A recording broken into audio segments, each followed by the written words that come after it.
Bannange Dr. Halima wamwe mulina wano era nange agenda kumpa ebizigo nesiga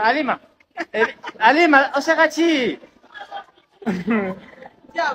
muwabera wali ekikomando eza chapati 5 n'ebijanjalo eza 13 kati gosigalawo omuyita baby oyetabera baby oyabera ka blaza bakazi bana Uganda bakyasinza okunyirira mu nsi yonna obalaba nozo mulaba lipstick omulaba obuviri mulaba makeup naye ekintu kimu kyokka bintu bisatu byensaba Katonda saba Katonda abawe sente za airtime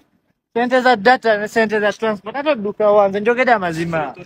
kati gwo omukazi obeera n'obeera n'akabina kanene n'ojerega banno abakazi banno abalina obubina butono naye tomanyi edda TV zadda zalina bontu enene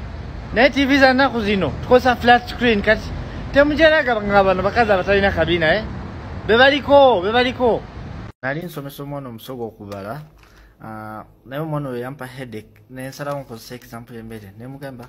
oba ne chapati 5 n'otolako 3 wasigalawo imeka omanyi omwana kyeyanziramu omwana yangamba wediba ne kachayi donadona ndirya tiwasigala waire endala sokoje yabala sawa kanisa wana chicken lollipop yameka twale 3 ngamusera chovola bansanga nyo kujja mu restaurant za bei ngazino at least nerireyo mu kisenyi mu wino mereza 12 chicken lollipop just chicken lollipop bangula nkoko namba ati da wizo gende yo before no funa covid ne wano ulise covid chi musera nyo bantu namwe musera kati gwe mukazi obera onogamba njagala mvubuka ine motoka mvubuka ina sente tata wazirina ojo wano tandiko sinike ebinyo muno njagala mvubuka ina sente.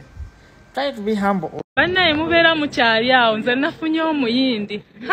wama baby ngendo mubba wama sikyakyo baby ngonzi baki nze tebanziba girlfriend wange yankutenga nkisinga sister we kati ali kuboilinga amazzi eyo mabega ninde chai owangende